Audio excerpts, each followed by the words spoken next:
சக்ஸஸ்ஃபுல்லாக weight loss challenge day 7 complete பண்ணிவிட்டு இன்றைக்கி டே 8 உங்களை எல்லாத்தையும் ஹாப்பியாக வரவேற்கிறேன். இன்றைக்கி டே 8 என்ன மாதிரி ஃபுட்டெல்லாம் எடுக்கலாம் அப்படிங்கிறத பார்க்குறதுக்கு முன்னாடி இந்த வீடியோவுக்கு லைக் பண்ணிக்கோங்க. நீங்கள் காலையில் ஜீரோ வாட்டர் இல்லை ஹாட் வாட்டர் எது வேணால் நீங்கள் குடிக்கலாம். ஒரு 200 ml நீங்கள் இப்போ போல் குடிச்சுக்கோங்க. பிரேக்ஃபாஸ்ட்டுக்கு இன்றைக்கி நாம் என்ன எடுக்கலான்னா கோதுமை ரொட்டி எடுக்கலாங்க.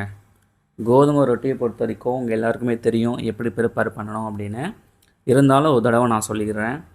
ஸோ கோதுமை மாவில் நீங்கள் வெங்காயம், கருவேப்பிலை, மிளகா இதெல்லாம் போட்டு நீங்கள் ஒரு ரொட்டி மாதிரி சீரகம் இதெல்லாம் போட்டு நீங்கள் செய்யணும், சரிங்களா? ஸோ ஒரு கோதுமை ரொட்டியில் கிட்டத்தட்ட ஒரு 150 கேலரிஸ் இருக்குங்க. ஸோ 2 ரொட்டி அப்படிங்கும்போது உங்களுக்கு 300 கேலரிஸ் வரும். ஒன்றே போதும், என்ன 2வது சாப்பிட முடியாது அப்படின்னா ஒன்றோட நிப்பாட்டிக்கிங்க. நான் சொல்லிட்டேன் 2 சொல்லியிருக்கேன் அப்படின்னால 2எல்லாம் வயிறு நிறைய நீங்கள் சாப்பிட வேண்டாம். ஏன்னா ஒவ்வொருத்தரும் ஒவ்வொரு ஸ்டொமக்கும் டிஃப்ரெண்ட்டாக இருக்கும். அதனால் 2 ரொட்டி எடுத்துக்கங்க மேக்ஸிமம். இல்லை ஒன்றே போதுனாலும் ஓகே. இதுக்கு கூட தொட்டுக்கிறதுக்கு என்ன எடுத்துக்கலான்னா சன்னா மசாலா எடுத்துக்கலாங்க. அதாவது வெள்ளை சுண்டல், கருப்பு சுண்டல் இல்லை பச்சை பட்டாணி அப்படிங்கிற மாதிரி நீங்கள் எது வேணால் எடுத்துக்கலாம், சரிங்களா? அது ஒரு 50 கிராம் எடுத்துட்டிங்கன்னா அதில் ஒரு 80 கேலரிஸ் இருக்குது. ப்ரோட்டீனுக்கு நம்ம எடுத்துக்கலாம். ஸோ ப்ரோட்டீனுக்கு இருக்கவே இருக்குது, முட்டை இருக்குது. அந்த முட்டையில் ஒரு 80 கேலரிஸ் இருக்குது. இதுக்கு ஃபைபர் என்ன எடுக்கலாம்? டெய்லியும் வந்து நான் குக்கும்பர் கொடுத்துட்ருக்கேன்.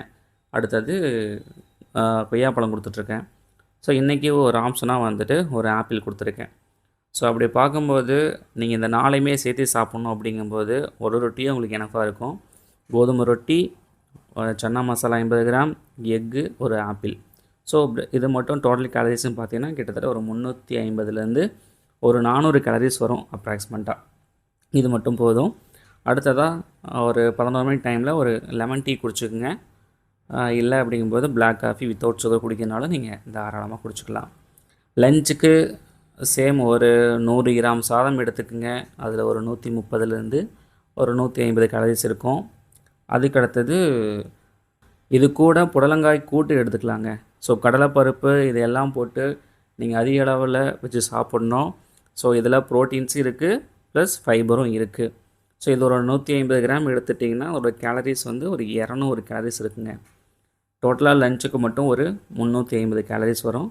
உங்களுக்கு ப்ரோட்டீனுக்கு எக்கு வேணும் அப்படின்னா தாராளமாக எடுத்துக்கலாம். இது உங்களோட விருப்பம். அடுத்ததாக ஒரு 4 மணி டைமில் நீங்கள் பிளாக் காஃபி குடினா குடிச்சிக்கலாம். இல்லை டீ காஃபி ஏதாவது வேணுன்னா சர்க்கரை கம்மியாக சேர்த்து குடிக்கிறதுனா குடிச்சிக்கலாம், ஒன்றும் பிரச்சனை இல்லை. அடுத்ததாக டின்னருக்கு வருவோம். டின்னருக்கு இன்றைக்கி இட்லி எடுத்துக்கலாங்க. இட்லி ஒரு 3 இட்லி எடுத்துக்கங்க. ஒரு இட்லியில் கிட்டத்தட்ட 60லேருந்து ஒரு 70 கேலரிஸ் இருக்கும். ஸோ 3 இட்லி அப்படிங்கும்போது ஒரு 150 கேலரிஸ் இருக்கும். அடுத்தது சட்னி சாம்பார் உங்களோட விருப்பம். ஒரு எக்கு ஆட் பண்ணிக்கிங்க. அதில் ஒரு 80 கேலரிஸ் இருக்கும். அடுத்தது ஒரு கொய்யா, ஒரு 50 கேலரிஸ் இருக்கும். டோட்டலாக டின்னருக்கு மட்டும் பார்த்திங்கன்னா ஒரு 300 கேலரிஸ் வரும். அப்ராக்சிமேட்டாக டோட்டல் கேலரிஸ்ன்னு பார்த்தா அதே 1100லேருந்து ஒரு 1200 கேலரிஸ் வருங்க. நீங்கள் எப்போவுமே ரெகுலராக தூங்க போகிறதுக்கு முன்னாடி சாப்பிட்டீங்கன்னா சாப்பிட்டு முடித்ததுக்கப்புறம் ஒரு அரை மணி நேரம் நீங்கள் கம்பல்சரி வாக்கிங் போனீங்கன்னா உங்களுக்கு வெயிட் லாஸுங்கிறது நல்ல ரிசல்ட் வரும். ஸோ முடிஞ்ச அளவுக்கு சாப்பிட்டதுக்கப்புறம் ஒரு அரை மணி நேரம் நடங்க, உங்களுக்கு நல்லா டைஜஸ்ட் பண்ணி கொடுக்கும். ஸோ இன்றைக்கி டே 8 எவ்வளோ தாங்க. இந்த டயட் பிளானை நீங்கள் நாளைக்கு ஃபாலோ பண்ணுங்கள். ஸோ நாட்கள் நெருங்கிக்கிட்டு இருக்குது. டே 15 நம்ம வெயிட் செக் பண்ண போகிறோம். எப்படி வெயிட் செக் பண்ணணும் அப்படிங்கிற எல்லாத்தையும் உங்களுக்கு நான் சொல்கிறேன். ஸோ திரும்பவும் நாளைக்கு டே 9 என்ன மாதிரி ஃபுட் எடுத்து வெயிட் லாஸ் பண்ணலாம் அப்படிங்கிறத பற்றி உங்களுக்கு நான் டீட்டெயிலாக சொல்கிறேன். எல்லாம் நல்லா பண்ணுங்கள். நாளைக்கு டே 9 நம்ம பார்ப்போம். Thank you.